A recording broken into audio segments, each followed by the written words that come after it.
2014లో కాంగ్రెస్ ప్రభుత్వం అధికారంలోకి రాగానే ఏకకాలంలో 1,00,000 రుణమాఫీ చేసింది ఆనాటి కాంగ్రెస్ పార్టీ, స్వర్గీయ రాజశేఖర రెడ్డి గారు. అదేవిధంగా మరి ఉచిత విద్యుత్ పైన కానివ్వండి, ఐకేపీ కొనుగోలు సెంటర్ల ద్వారా వడ్లను కొనుగోలు చేసినటువంటి పార్టీ కాంగ్రెస్ పార్టీ. మరి దాని తర్వాత 10 సంవత్సరాలు టీఆర్ఎస్ పార్టీ అధికారంలో తెలంగాణ రాష్ట్రం ఏర్పడ్డ తర్వాత రాష్ట్రంలో అధికారం చెలాయించింది.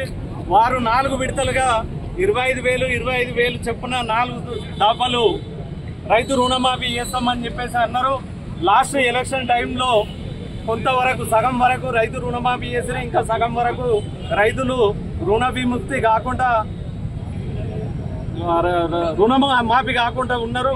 మరి ఇప్పుడు మొన్న కాంగ్రెస్ పార్టీ అధికారంలోకి వచ్చిన తర్వాత ఏకకాలంలో దాదాపు మన తెలంగాణ రాష్ట్రంలో 40,000 మంది రైతులకు రుణ విముక్తిని చేస్తున్నటువంటి మన సీఎం గారికి, మరి ఇక్కడ మన జగిత్యాల అన్న లక్ష్మణ్ కుమార్ అన్న, అదేవిధంగా పెద్దలు జీవనన్న నాయకత్వంలో రాహుల్ గాంధీ గారికి, మరి అదేవిధంగా రేవంత్ రెడ్డి గారికి పాలాభిషేకం చేయడం జరిగింది.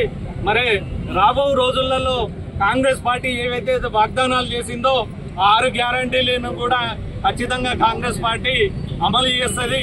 మొన్నటి వరకు చెప్పినటువంటి నాయకులు ఇవాళ అభివృద్ధిని చూసి మరి గెలిచినటువంటి నాయకులు కాంగ్రెస్ పార్టీలో రేవంత్ రెడ్డి గారి సమక్షంలో ట్రైనింగ్స్ అవుతున్నారు. దీనికి రైతుల ధన్యవాదాలు.